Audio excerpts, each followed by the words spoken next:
Alors bonjour tout le monde, je vais vous montrer comment utiliser OpenShot Video Editor, qui est un logiciel de montage vidéo non linéaire gratuit pour faire un petit montage avec une seule vidéo.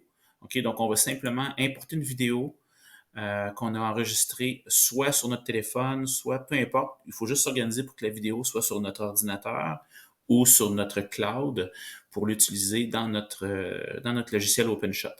Présentement, moi, j'ai enregistré une vidéo sur YouTube en utilisant un outil de capture d'écran qui s'appelle Screencastify sur Chrome, qui est une extension Chrome. Donc, consultez la vidéo à propos des captures vidéo sur votre navigateur. Donc, ça s'appelle capture vidéo, capture d'écran vidéo. C'est ça que j'ai fait pour capturer la petite vidéo de passe-partout que vous voyez à l'écran ici. Vidéo de passe-partout que je peux faire jouer. Euh, en fait, c'est l'histoire de grand-mère ici. Donc, c'est une histoire de petit sapin que j'ai enregistré. Et mon objectif, c'est de couper le début et de couper la fin de cette vidéo-là que j'ai enregistrée. Alors, je vous montre ça. Premièrement, je vais ouvrir OpenShot. OpenShot, c'est un logiciel pour modifier, éditer, transformer de la vidéo. Globalement, là, je vous montre l'interface de travail ici. La partie de gauche ici que vous voyez, c'est les fichiers du projet. Donc, on peut aller dans Affichage ici, dans les docs ici. On voit qu'on a coché Fichier du projet. Donc, dans Affichage, Docs, je peux décocher Fichier du projet ou le cocher pour les voir ou pas. Et ici, dans mes onglets en bas, je peux voir mes différentes fenêtres que j'ai. Donc, j'ai des emojis, des effets. On va parler de ça dans une autre vidéo. Des transitions ici et les fichiers du projet. Ce qui est vraiment important, c'est nos fichiers de base qu'on a besoin pour faire notre montage vidéo. Alors, moi, mes fichiers, je les ai enregistrés dans un dossier ici qui s'appelle téléchargement. Vous pourriez mieux vous organiser que moi. Là. Moi, c'est juste pour les besoins de la vidéo, donc avoir un dossier pour vos projets pour le cours. Donc, j'ai ici Passe-Partout, épisode 62, Le Petit Sapin. Donc, c'est ce que j'ai enregistré d'Internet directement dans mon navigateur avec Screencastify. Donc, je vais prendre ce fichier-là et je vais l'amener dans OpenShot en bas ici. Et je vais le mettre dans mon dossier fichier de projet. Là-dedans, là, on peut avoir des fichiers vidéo, des fichiers audio seulement, des images, JPEG, PNG et d'autres formats. Grosso modo, c'est les trois types d'images que vous allez rencontrer, les trois types de contenu, en fait, que vous allez pouvoir mettre dans cette fenêtre-là. Et une fois qu'ils sont importés, qu'ils sont ici dans notre projet, ben là, on peut les amener ici dans notre ligne de temps. Donc, la ligne de temps ici, c'est la ligne horizontale avec toutes les secondes, les heures et les minutes. Donc, le chiffre à droite, là, vous voyez le petit 16 ici, le 32, le 48, c'est les secondes. En deuxième lieu, vous avez les minutes et finalement les heures ici au début. Okay. Cette ligne-là me montre la progression de ma vidéo. Présentement, j'ai rien, donc je vais glisser le document passe-partout ici que vous voyez là. Je vais le glisser à la bonne place. Vous avez différentes pistes. On va voir ça plus tard, les pistes. Regardez, je peux jouer avec mes fenêtres aussi. Ici, j'ai comme une petite barre horizontale. Si je clique dessus, je peux grossir, je peux voir plus de pistes. Elles sont toutes là, mais je les vois pas, elles sont cachées. Je peux voir mes pistes. On peut travailler avec plus qu'une piste à la fois. Dans le cadre du cours, on va peut-être travailler avec maximum deux ou trois pistes, là, mais je suis même pas certain qu'on va travailler avec plus qu'une piste. Alors ici, si je veux, je pourrais dire, je vais effacer des pistes. Je pourrais supprimer cette piste-là, la piste 4 aussi. C'est pas important. On peut les laisser là également. C'est pas grave. C'est sûr qu'en faisant un peu de ménage comme ça, je peux avoir juste ma piste 1 ici. Le petit plus me permet de rajouter des pistes. Bon. L'important, c'est de pouvoir dire, OK, je vais prendre ma vidéo ici, je vais la glisser sur une piste, le compte, à l'intérieur ici. Je prends ma vidéo, je le prends, je le glisse, je le déplace. Là, je le place où je veux. Je peux le placer à 32 secondes, à 18 secondes. Je vais le placer au début. Donc, j'ai ma vidéo ici. Ma vidéo que j'ai enregistrée. Là, ça pourrait être n'importe quelle vidéo, n'importe quoi. Là, c'est l'enregistrement de mon navigateur Internet que vous voyez. J'ai utilisé un outil pour ça. Alors, si je fais play ici, je vais voir un aperçu Ça aussi, je peux le grossir. Si je le rapetisse, dans le fond, là, il va rapetisser comme ça. Si je déplace ma petite poignée ici. Je vais laisser comme ça. Je vais faire pli ici.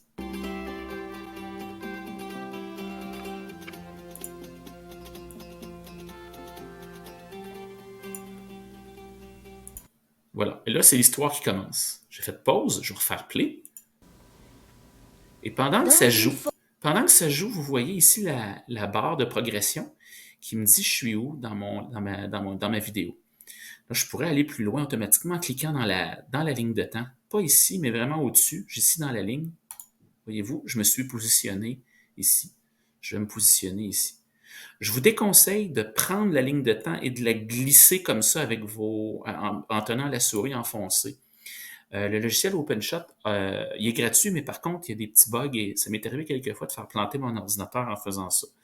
Donc, c'est une bonne idée de sauvegarder à l'occasion. Comme ça, si ça plante, vous ne perdrez pas votre travail. Donc, je vais enregistrer mon projet sous. Je vais aller le mettre dans mon dossier traitement multimédia. Donc, contenu ici, cours 4, je vais l'appeler projet passe-partout ou projet histoire. Passe-partout comme ça, je vais faire enregistrer. Voilà. Donc, mon projet est enregistré. Bien fait à noter, quand vous enregistrez votre projet comme ça ne crée pas votre film. Ça fait juste enregistrer la configuration que vous avez faite avec vos vidéos puis tout ça. Si vous voulez produire un film final, on va voir comment à la fin. Okay? Alors, présentement, là, je peux me promener dans mon projet comme ça. Voyez-vous, l'image change, j'avance dans ma vidéo. Mon objectif, c'est de couper ma vidéo quand je vais être rendu ici, là. Voyez-vous, à l'écran, je vais reculer un peu. Comment je fais ça? Je clique dans ma vidéo et je tiens la touche CTRL et je prends la roulette de la souris, la molette de la souris, et je la fais rouler. Ça me permet de rapetisser mon échelle. Donc ici, je vois toute ma vidéo en gris, voyez-vous. Si je grossis ça, là, j'en rate des bouts, là, faut que je suis obligé de... Voyez-vous, je suis obligé de me déplacer de gauche à droite, ici. Tandis que si je tiens la touche CTRL, roulette, là, je suis en train de voir toute ma vidéo, là, je la vois au complet. Si je vais voir à la fin, on va voir que grand-mère a terminé ici, et là, je tombe sur une autre séquence que je veux pas. Je veux pas voir la séquence de l'enfant là, qui décore un sapin. Ça, c'est la fin. Et je veux pas non plus voir le début, là, le bricolage au début. Je veux garder seulement, disons, grand-mère avec son histoire.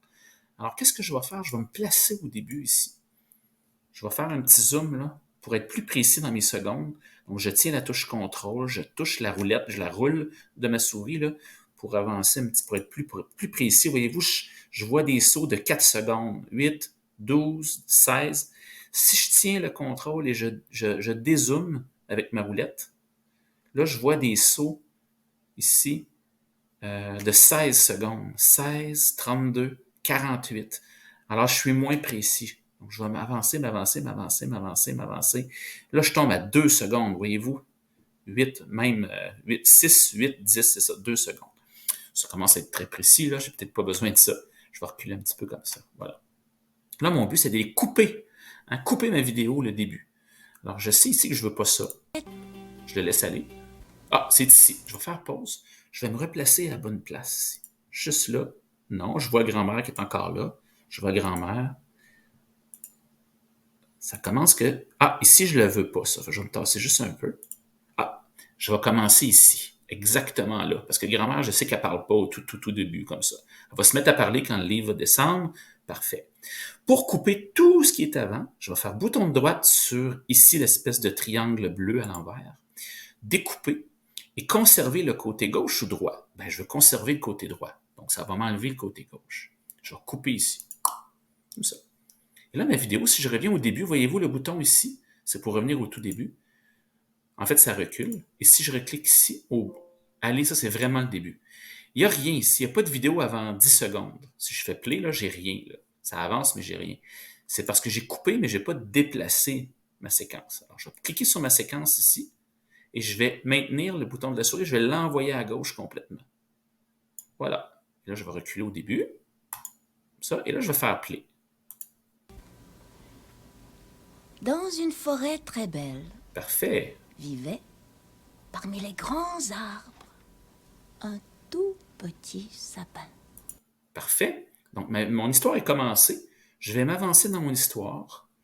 Je peux carrément prendre ma ligne ici, là, ma barre de défilement, puis m'en aller à droite, ou avec contrôle, roulette, faire un dézoom complet pour arriver à la fin de ma vidéo, la fin de la barre grise ici. Je vais cliquer avec ma souris dans la ligne de temps pour me positionner le plus proche possible de la fin. On va faire le même principe. Pour enlever la toute petite fin que je veux pas, comme celle-ci, là. Avec les enfants qui jouent, ça fait pas partie de l'histoire. Je vais faire play ici. Je recule encore une petite affaire, je vais faire play. Les petits enfants. Ah, c'est la fin. Parfait, je fais pause. Super, c'est là que je veux couper ici. Je fais bouton de droite, découper, conserver le côté gauche ou droit. On veut conserver tout ce qui est à gauche, on veut couper ce qui est après ici. Donc, je vais cliquer sur conserver le côté gauche. Voilà, il vient de m'enlever le petit bout qu'il y avait ici. Et là, normalement, ma vidéo serait complétée. Voilà, ça Dans marche. une forêt. Et je vais aller à la fin. Là, je vous épargne toute l'histoire de grand-mère. Vous pourrez l'écouter si vous voulez. Vous ferez une recherche YouTube sur Passe-Partout, Histoire, Petit Sapin. Vous allez le trouver. Je vais continuer ici. Ah. Flamme.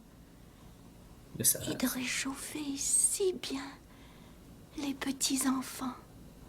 Et voilà, on a l'histoire au complet. Évidemment, j'aurais dû me mettre plein écran quand j'ai enregistré grand-mère là, pour pas avoir ma fenêtre de navigateur au complet. Le blanc, ça n'aurait pas été là, ça aurait été uniquement grand-mère. Mais voyez-vous qu'on a réussi, peu importe la vidéo que vous utilisez. Donc, on a vu comment couper une vidéo, le début, la fin. C'est très pratique, mais on veut peut-être aller un petit peu plus loin.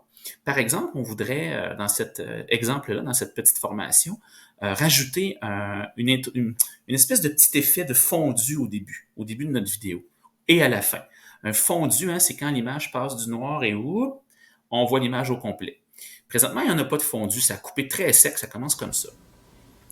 OK, je vais reculer au début. Et là, je vais cliquer ici. Je ne sais pas si vous le voyez à votre écran. Vous avez une toute petite flèche au début de la vidéo. C'est comme ça pour toutes les séquences vidéo que vous allez faire. Cliquez sur la toute petite flèche ici. Vous avez fondu. Début du clip. On peut soit prendre un fondu rapide ou lent. Je suggère lent, c'est plus beau, on le voit un petit peu mieux, surtout si on a le temps au début. Là. Je pense que grand-mère, elle parle pas tout de suite. Donc, on va cliquer sur fondu en entrée lente. On va regarder ce que ça donne. Ah, là, c'est noir. Hein? Je suis au début de ma vidéo, c'est noir. Si je fais play, vous allez voir le fondu. Et Dans voilà. une forêt très belle. Voyez-vous la qualité? Et à la fin, on va faire la même chose. On va cliquer ici, toujours ici. Fondu. On va dire fin du clip, sortie lente. Donc à la toute fin, voyez-vous la petite barre verte qui sont rajoutées ici? Ça veut dire que mon fondu, là, il s'est fait. Donc, je vais aller cliquer ici, juste pour pas trop attendre avant de le voir, et je vais faire play.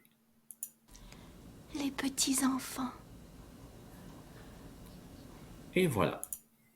Il est à noter que vous pouvez faire la même chose avec l'audio. Donc là, j'ai fait un fondu vidéo.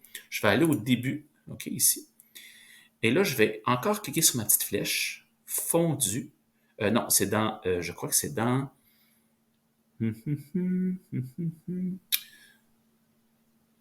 Volume, début du clip, fondu en entrée, rapide ou lent. Alors, ça paraîtra pas beaucoup parce que ça parle pas au début, mais on peut l'essayer. Je vais faire play. Dans une forêt. Ça n'a pas paru, mais s'il y avait eu du son au début, ça aurait commencé tout doux et ça aurait été au volume normal en l'espace d'à peu près 4 secondes. Donc voilà pour cette vidéo-là. Vous pouvez, ici, là, vous pouvez explorer le genre d'options que vous avez là-dedans. Vous avez toutes sortes de petites choses intéressantes. De toute façon, il va y avoir une deuxième vidéo plus complète qui va vous montrer comment travailler avec 2 pistes, disons, et au moins 2 ou peut-être même 3 vidéos à travers de ça pour faire différents effets. Et finalement, maintenant qu'on a terminé de faire notre vidéo, on va dire qu'elle est terminée, on va simplement la créer notre vidéo. Donc, il y a une différence entre notre document de montage vidéo, qui lui, je l'ai enregistré tantôt sous le nom Projet Passe-Partout. Voyez-vous, c'est un fichier .osp pour OpenShot, donc OpenShot Project. C'est pas un vidéo, c'est un OSP, là, on peut pas faire jouer ça sur un ordinateur qui n'a pas OpenShot d'installer. Alors, il faut vraiment créer une vidéo en tant que telle, une vidéo, un format vidéo, un peu comme les formats de photos. On a parlé beaucoup de JPEG, on a parlé de PNG. Ben, il existe la même chose dans le domaine de la vidéo. Alors, si vous cliquez sur le petit bouton rouge, exporter la vidéo ici, ou je crois qu'il y a fichier Export Project ici, c'est la même chose. Donc, le petit bouton rouge, le bouton rouge. Ici, là, par défaut, il va nous offrir un profil de vidéo MP4. Hein. C'est un format de fichier MP4. Vous pouvez exporter là, de toutes sortes de manières. MP4 est une des très bonnes méthodes, c'est-à-dire un des très bons formats vidéo que vous pouvez utiliser. Ici, là, la qualité basse, moi, je vous suggère de la mettre au moins à moyenne. Ça va être plus long à exporter, mais ça va être vraiment de meilleure qualité. Tantôt, j'ai produit une vidéo en qualité basse, puis on voyait pas les petits caractères dedans. Donc, c'était illisible, là, les petits caractères. Alors, on va essayer en qualité moyenne. Voilà, MP4. Par défaut, il nous met le même nom que celui de notre projet. Ça va être le nom de notre fichier vidéo. Un fichier vidéo, hein, c'est vraiment nécessaire là, si vous voulez l'exporter sur YouTube ou la partager avec des gens ou l'utiliser carrément sans avoir OpenShot. Le chemin d'accès de ça, c'est toujours le même dossier que j'avais utilisé tantôt pour enregistrer mon projet. On va dire que c'est correct. Ou en fait, je pourrais faire parcourir et le mettre dans mon dossier vidéo sur mon ordinateur. C'est vraiment à l'endroit que vous voulez. Là. Donc, posez-vous la question, le dossier que j'utilise, est-ce qu'il est peut-être sur mon cloud? Hein? Est-ce qu'il est synchronisé avec mon Microsoft OneDrive? Donc, voilà. J'exporte la vidéo ici. Je clique sur exporter. Voilà. Là, ça va prendre un certain temps. Je vais couper cette vidéo au montage pour pas que vous attendiez toutes ces minutes-là.